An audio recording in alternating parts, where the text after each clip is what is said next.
The great hall of the celestial station hung in the empty space between three dying stars. It was the largest structure ever built by any known species. Its walls were made of crystal that could survive the heat of a supernova. Its halls stretched for hundreds of kilometers. For 10,000 years, it had served as the meeting place for the galaxy's most powerful empires. Today, it was filled with tension. Ambassador Crix, then of the Velthari Empire, stood at one end of the great table. His body was covered in silver scales that caught the light from the distant stars. His four eyes were narrow with anger. His long tail slapped against the floor as he spoke. "The Dominion has taken 3 of our colony worlds," he said. His voice was cold. "You call this negotiation? This is an insult." Across the table, Grand Marshal Zekros of the Dominion laughed. He was a massive creature, standing 3 meters tall. His body was like living stone, dark gray and covered with glowing red cracks. When he moved, the floor shook. "Your colonies sat on resources that belonged to the Dominion," Zekros said. "We simply took what was ours. If you want war, little snake, we will give you war." The other delegates in the room shifted nervously. There were 12 major powers represented at this meeting. Each one had brought their best diplomats. Each one had ships waiting outside, ready for battle. The Crystalline Collective had sent their speaker, a being made entirely of living glass that changed color with each emotion. Right now, the speaker was dark red with worry. The Hive Queens of Sector 7 had sent 3 of their daughters.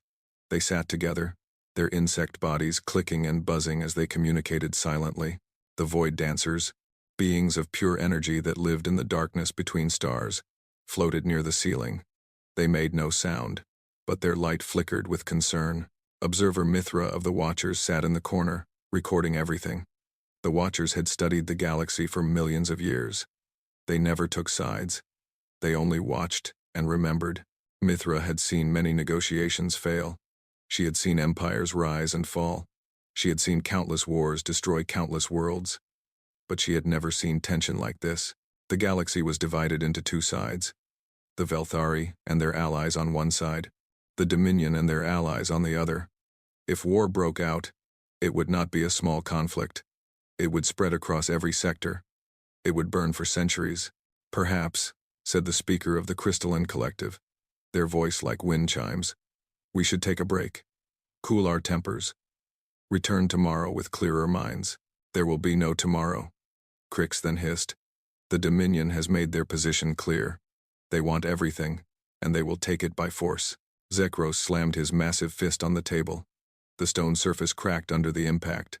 "The Velthari are weak," he roared. "They have always been weak. They hide behind treaties and laws because they know they cannot win a real fight. The Dominion respects only strength. Then you will have your fight," Crix then said. He raised his hand, ready to signal his fleet. The room went silent. Everyone knew what was about to happen. In seconds, the order would be given. Ships would fire. The war would begin. And then, the lights flickered. Every delegate froze. The celestial station had never experienced a power failure in 10,000 years. Its systems were perfect. Its energy sources were endless. But now, the lights were flickering. A new light appeared in the center of the room. It was soft and white, like a small star being born. It grew slowly, pushing back the shadows. "What is this?" Zekros demanded. "What trick are you playing, Velthari?" "This is not our doing," Crix then said. For the first time, there was fear in his voice. The light grew brighter. A shape began to form within it, a shape that no one in the room recognized. Observer Mithra leaned forward. In all her millions of years of watching, she had never seen anything like this. Her instruments could not identify the energy signature. Her databases had no record of this species. The light faded, and the shape became clear. It was a small creature. It stood on 2 legs, like many species did. It had 2 arms, 2 eyes, and soft skin with no scales or armor. It wore simple clothes in dark colors. By every measure, it looked fragile, weak, unimportant, but something about it made every being in the room step back. The creature looked around the hall with calm eyes. It studied each delegate as if measuring them. When its gaze fell on Zekros, the mighty Grand Marshal felt something he had not felt in 1,000 years. He felt uncertain. "Who are you?" the speaker asked. their crystal body now pure white with confusion. "What species do you represent?" The creature smiled. It was a small expression, but somehow it filled the entire room. "We are called humans," it said. Its voice was soft but clear. "And we have been watching you for a very long time." Mithra's instruments began beeping wildly. Data flooded her screens. Data that should not exist. Data that rewrote everything she thought she knew about the galaxy. "That is impossible," she whispered. "There is no species called humans in any record." The human looked at her.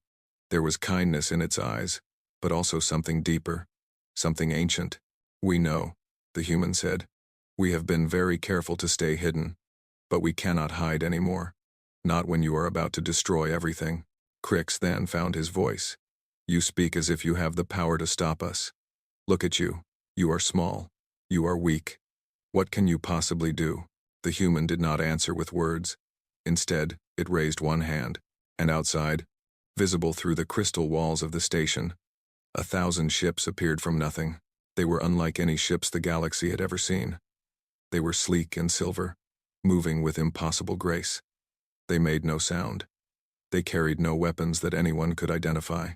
But everyone in the room understood one thing immediately. Those ships could destroy everything in this sector in seconds. The negotiation had collapsed. But now, something new had begun. The cosmos had met humanity.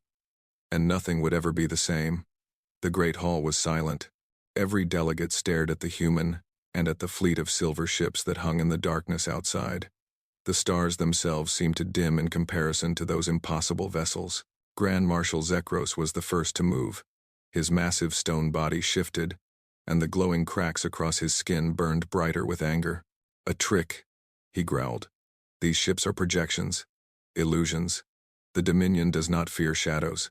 The human looked at him with those calm, steady eyes. "They are not illusions, Grand Marshal, but you do not need to fear them. We did not come here to fight." "Then why are you here?" Crix then demanded. The Velthari ambassador had recovered from his shock. His silver scales now reflected the light of the human fleet. "You appear from nowhere, with weapons we cannot understand, and you say you do not want to fight." "We came to help," the human said simply. A strange sound filled the room. It was laughter. Harsh, grinding laughter from Zekros. "Help?" the Grand Marshal said. "The galaxy does not need help from creatures we have never heard of. Return to whatever hole you have been hiding in. This matter is between real powers." The human did not seem offended. It simply nodded, as if it had expected this reaction. "May I ask you something, Grand Marshal?" the human said. Zekros crossed his massive arms. "Ask. Why do you want war?" The question hung in the air. It seemed too simple, too obvious. "Because the Velthari are weak," Zekros said. "Because the Dominion is strong. Because the strong take what they want. This is the law of the universe." "And how many of your people will die in this war?" the human asked. Zekros shrugged his enormous shoulders. "Many, perhaps millions. But the Dominion will win. That is all that matters." The human turned to Crix then. "And you, Ambassador? How many Velthari will die?" Crix then's tail stopped moving. For a moment, he was quiet. "Many millions," he finally said. "Perhaps more. But we will not surrender. We would rather die than live under Dominion rule." The human looked around the room at all the delegates. The crystalline speaker, the hive queens, the void dancers, all of them. "In the war you are about to start," the human said slowly, "our calculations suggest that 400 billion beings will die in the first century alone. Planets will burn. Species will go extinct. Knowledge collected over millions of years will be lost forever." The room was silent again. Even Zekros seemed uncomfortable with that number. "And in the end," the human continued, "there will be no real winner. Both sides will be so weakened that smaller powers will rise up. New wars will begin. The cycle will continue until there is nothing left." "Pretty words," Zekros said, but his voice was less certain now. "But what do you know about war? Look at you. You are small and soft. You have no claws, no armor, no natural weapons at all. How can a species like you understand conflict?" The human smiled that strange, sad smile again. "Grand Marshal," it said, "my species is very young compared to yours. Our recorded history is only about 10,000 years. But in that short time, we have fought more wars than we can count. We have killed billions of our own kind. We have burned our own cities. We have poisoned our own world. Silence. We know war, the human said. We know it better than we wish we did. That is why we are here. We have seen what endless conflict leads to. We almost destroyed ourselves. We do not want to see you make the same mistake. Observer Mithra was recording everything, but her mind was racing. She had never heard of a species that had survived such self-destruction. Most civilizations that reached that point simply died. They killed themselves before they could ever reach the stars. How did you survive? She asked. Her voice was quiet, but everyone heard it. The human looked at her. We learned, slowly, painfully. We learned that war is sometimes necessary, but it should never be the first choice. We learned that strength is not just about weapons and armies. Real strength is the power to build something that lasts. Philosophy, Zekros snorted. Words without meaning. Then let me show you something real, the human said. It reached into its clothing and pulled out a small device. Nothing impressive to look at, just a simple gray box. This, the human said, is a gift, a sign of good faith. It placed the device on the cracked table and pressed a button. A holographic display appeared above it. Everyone leaned closer to look. The display showed a star system, but not just any star system. It showed the Corvan cluster, a region of space that had been dead for 1,000,000 years. The stars there had burned out long ago. No life existed there anymore. But in the display, the stars were burning again. 300 years ago, the human said, we reignited the Corvan stars. We seeded the planets with life. Today, there are 12 billion beings living there. New species that we helped create. They have their own cultures, their own histories, their own dreams. Mithra's instruments confirmed it. The data was real. The Corvan cluster was alive again. Impossible, she whispered. Reigniting a dead star requires more energy than any civilization can produce. Not any civilization, the human said. Just any civilization you know. The room erupted in chaos. Delegates shouted questions. The hive queens buzzed frantically to each other. The void dancers pulsed with confused light. Only Zekros remained still. The Grand Marshal stared at the display with something new in his ancient eyes. Not fear, not anger, wonder. You brought back the dead stars, he said slowly. You created new life. And you have been hiding, watching us fight and die, watching empires rise and fall. Why? Why did you stay hidden for so long? The human turned off the display and put the device away. Because we were afraid, it said honestly. When we first left our home world, we found a galaxy full of conflict. Every species we met was at war with someone. Every empire was built on conquest. We were not ready to face that. We were still healing from our own wars. So you hid, Crix then said. You let others suffer while you grew strong in the shadows. Yes, the human admitted. And that is our shame. We could have helped sooner. We could have saved lives. But we were scared. We thought if we revealed ourselves, the galaxy would see us as a threat. They would unite against us, and we would have to fight another war. What changed? The speaker asked. The human looked at the cracked table, at the distant fleets waiting to destroy each other, at all the beings in the room who had been ready to begin a war that would last centuries. You did, the human said. When we saw this negotiation begin, we hoped you would find peace on your own. But when we saw it collapse, we knew we could not stay silent anymore. We could not watch billions die when we had the power to help. The human straightened its shoulders. Small and soft as it was, it somehow seemed to fill the room. We are done hiding, it said. We are ready to face whatever comes. We are ready to help. The only question is whether you are ready to accept that help. The cosmos held its breath and waited for an answer. The great hall buzzed with whispered conversations. Delegates talked to their homeworlds through secure channels. Admirals waited for orders. Entire civilizations held their breath. In the center of it all, the human stood alone and patient. Finally, Crix then stepped forward. The Velthari ambassador's silver scales had stopped moving. His 4 eyes were focused entirely on the small human. You speak of help, he said. But what kind of help can you offer? The Dominion has taken our worlds. Our people live under their rule. No words can change that reality. You are correct, the human said. Words alone mean nothing. which is why we do not offer only words. It gestured, and more holographic displays appeared around the room.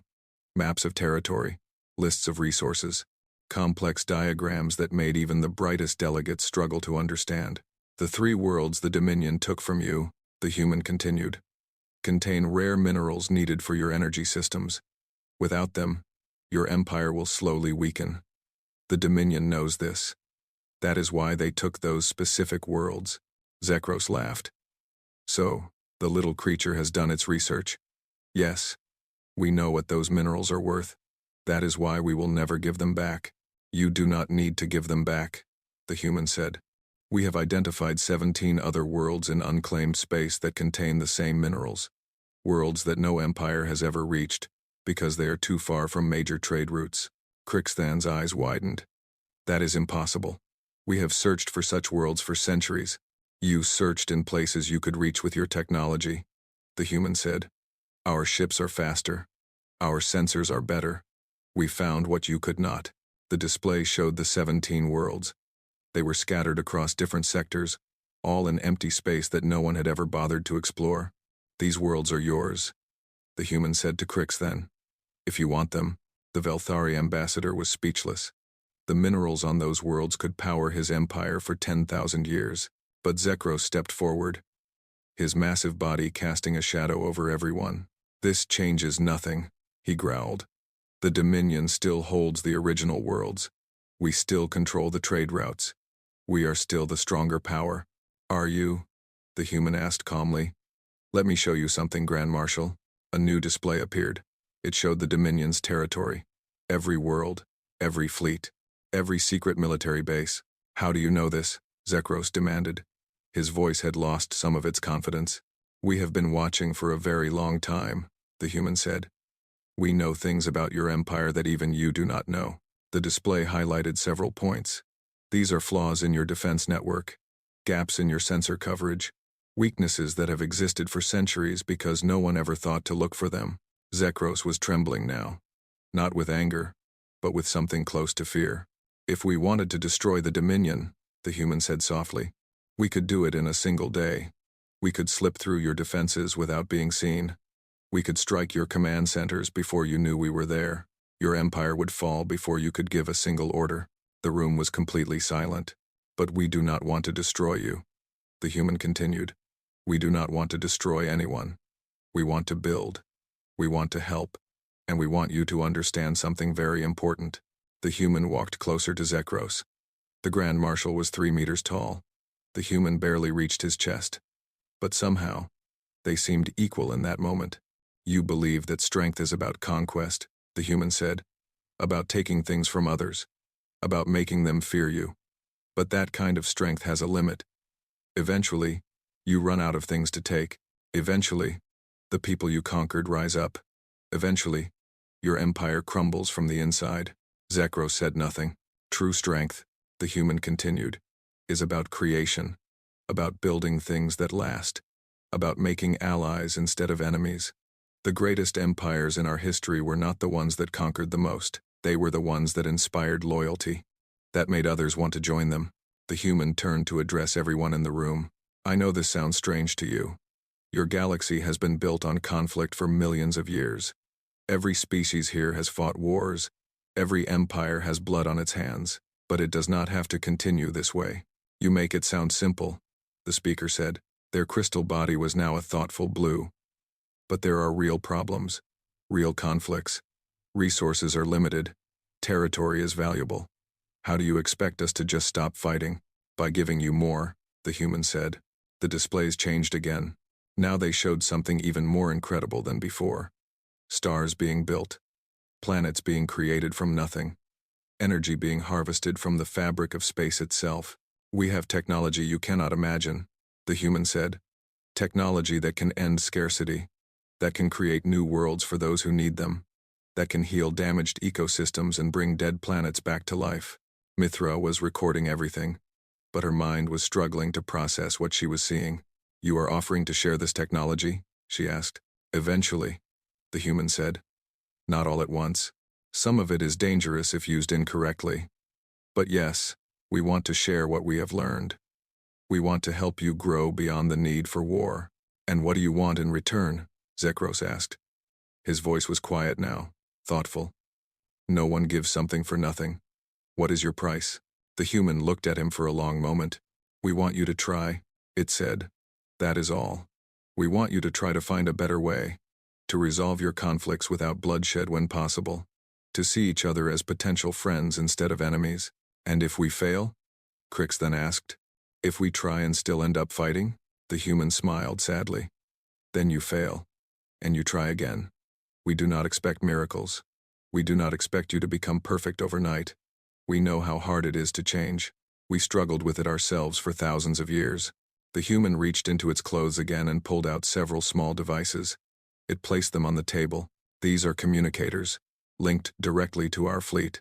If any of you wish to talk more, to discuss what we can offer, these will reach us. We will not force anything. We will not threaten anyone. The choice is entirely yours. The human stepped back toward the center of the room. We have said what we came to say. Now we will wait. Take your time. Think about what you have heard. Talk to your governments. Ask your people what they want. The soft white light began to gather around the human again. We have waited this long, it said. We can wait a little longer. And then it was gone. The great hall erupted into chaos. Voices rose. Questions flew.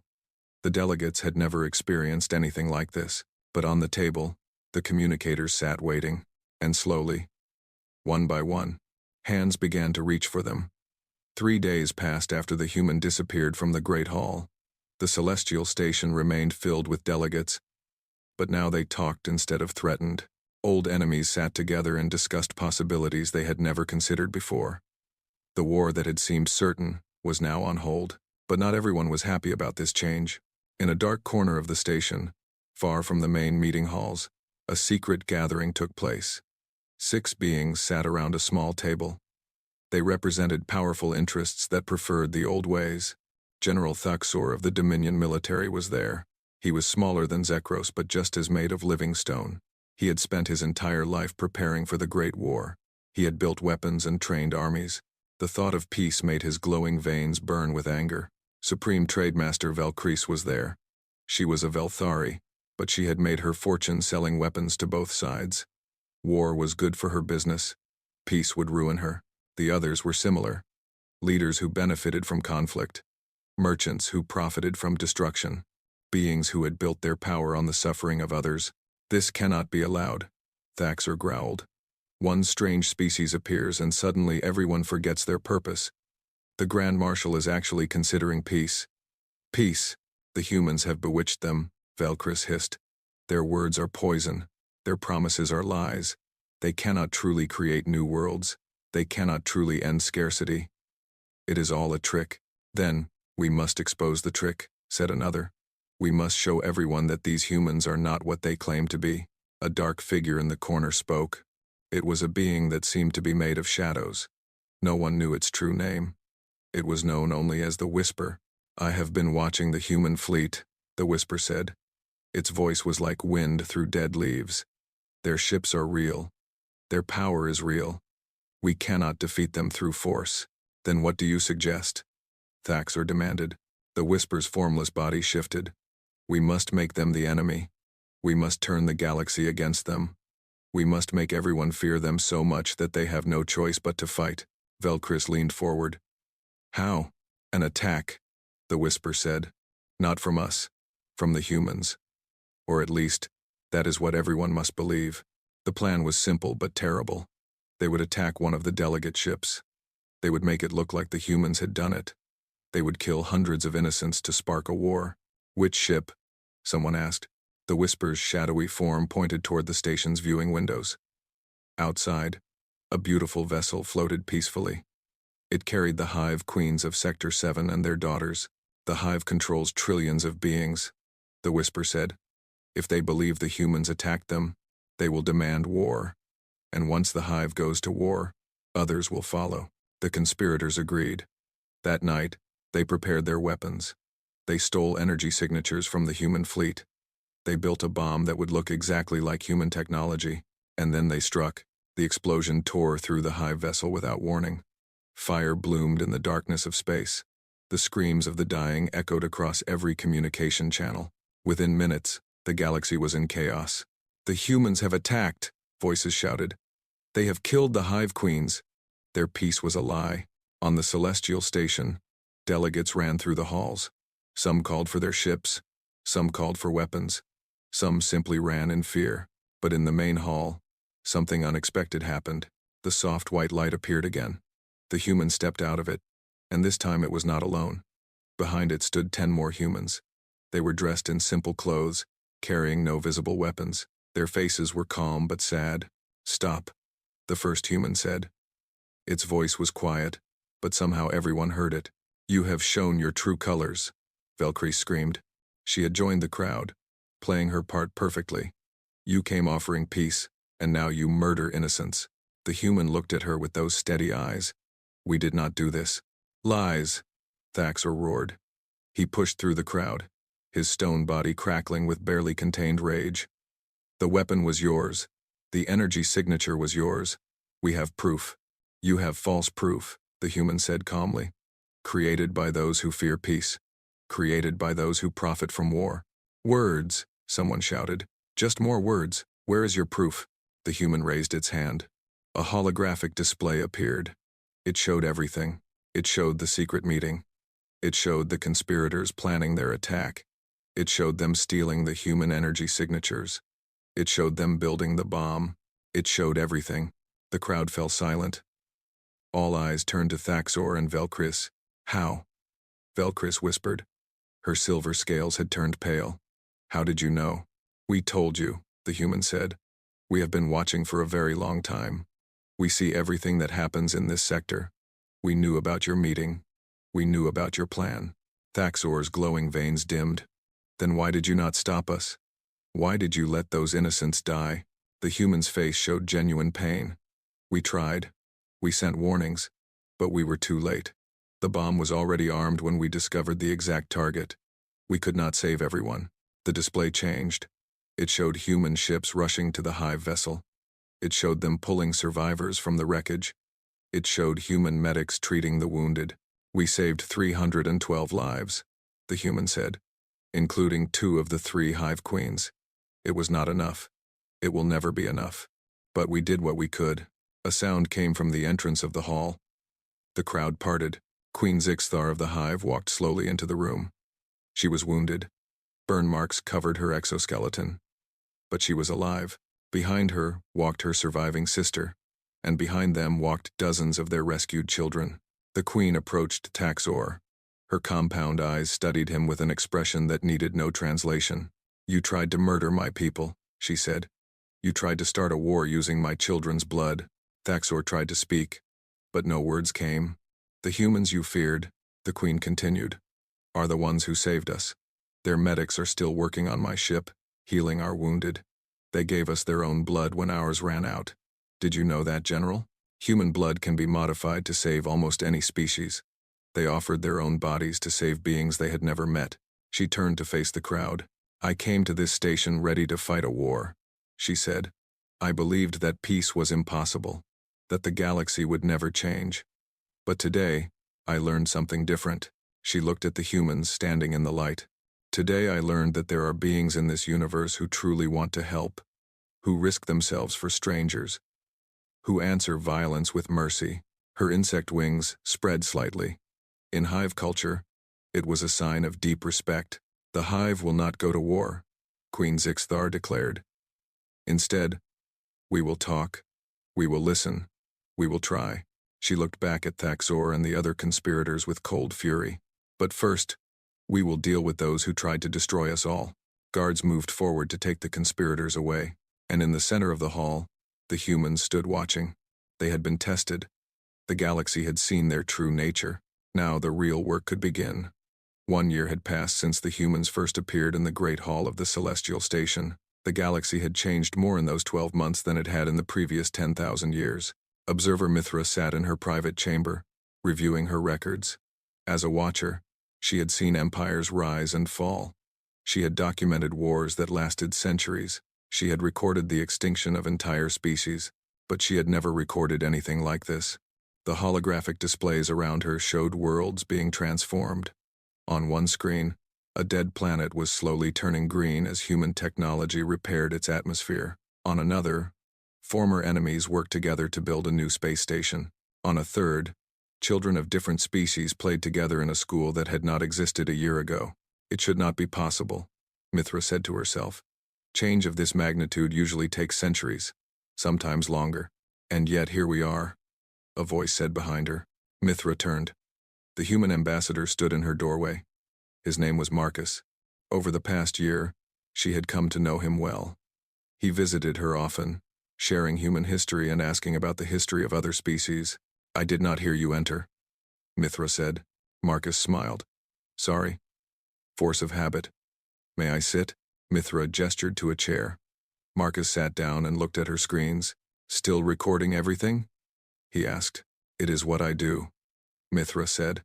But I must admit, I have never had so much to record. Every day brings something new. The treaty between the Dominion and the Velthari, the trade agreements, the scientific exchanges, the joint exploration missions. Grand Marshal Zekros is still adjusting, Marcus said. But he is trying. Yesterday, he personally visited a Velthari colony, the first Dominion leader to do so in over 1,000 years. I saw the records, Mithra said. The colonists were afraid at first. They expected him to conquer them. Instead, he brought gifts. Food from Dominion worlds. Medicine from your ships. People can change, Marcus said. Even very old people. Even people who have spent their whole lives preparing for war. Mithra was quiet for a moment. Then she asked the question that had been bothering her for months. Why did you really stay hidden for so long? She asked. I have heard the official explanation. That you were healing from your own wars. That you were afraid of being seen as a threat. But I do not think that is the whole truth. Marcus looked at her with those calm human eyes. For a long moment, he said nothing. You are right, he finally admitted. There was another reason. He stood and walked to her viewing window. Outside, the stars burned against the endless darkness. When we first left our homeworld, he said, we discovered something terrible. We found the remains of older civilizations, species that had risen to the stars long before us, empires that had ruled the galaxy millions of years ago. The precursors, Mithra said. We have found their ruins too, but we know almost nothing about them. We know more, Marcus said. We found their records, their histories, their last messages. He turned to face her. They destroyed themselves, Mithra. Every single one of them. Not through war with each other, but through war within their own species. They could not overcome their own nature. They built weapons too powerful to control. They poisoned their own worlds. They tore themselves apart. Mithra felt cold despite the warmth of her chamber. All of them? Every advanced civilization we found, Marcus said. Every one. The galaxy is not empty because life is rare. It is empty because intelligent life almost always destroys itself before it can spread to the stars. But you survived, Mithra said. Barely, Marcus replied. We came closer to extinction than you can imagine. There were moments when our entire species hung by a thread. A few different decisions, a few different leaders, and we would be just another ruin in the darkness. He sat back down, and his voice became softer. That is why we hid. We were afraid, yes, but not afraid of you. We were afraid of ourselves. We were afraid that if we emerged too soon, we would become like the precursors, that our power would corrupt us, that we would become conquerors instead of helpers. What changed your mind? Marcus smiled. Time. Experience. Watching you struggle with the same problems we faced. Seeing species like yours try so hard to be better, even when it seemed impossible. He reached out and touched one of her holographic displays. It showed the new school, where children of different species learned together. We realized that hiding was its own form of failure, he said. We had the power to help, and we were letting fear stop us. The precursors might have failed because they were alone. They had no one to help them through their darkest moments. But you are not alone, and neither are we. Not anymore. Mithra considered his words. Then she asked another question. What do you hope the future will look like? 100 years from now? 1,000? Marcus's smile grew wider. That is what I love about Watchers. You always think in the long term. He gestured. and his own holographic display appeared. It showed something Mithra had never seen before, a galaxy filled with light, trillions of ships moving peacefully between trillions of worlds, species that did not exist yet, created in the empty spaces between stars, structures so vast they made the celestial station look like a child's toy, and everywhere, beings of every kind working together, building together, growing together. "This is not a prediction," Marcus said. "It is a dream, a possibility. It will not happen easily. There will be setbacks. There will be failures. Some species will reject what we offer. Some will try to use our technology for war. We will make mistakes. You will make mistakes." The display faded. "But if we keep trying," Marcus said, "if we refuse to give up, if we help each other through the difficult times, this future is possible. Not guaranteed, but possible." Mithra looked at the empty space where the image had been. "It is a beautiful dream," she said. "Then help us make it real," Marcus replied. "Your records do not just preserve the past. They teach the future. Write the story of this moment. Write about how the galaxy came together when it seemed impossible. Write about the species that chose to try." He stood and walked toward the door. Then he paused and looked back.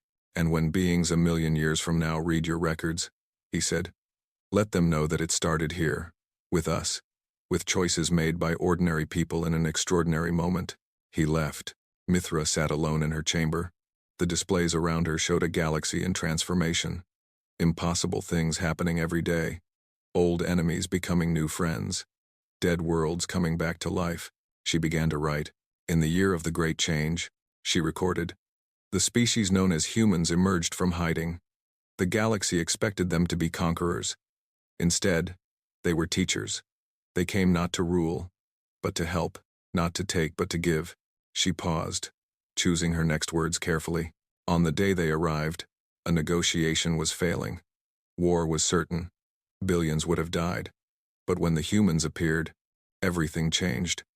They showed us a different path, a better way. She looked out at the stars.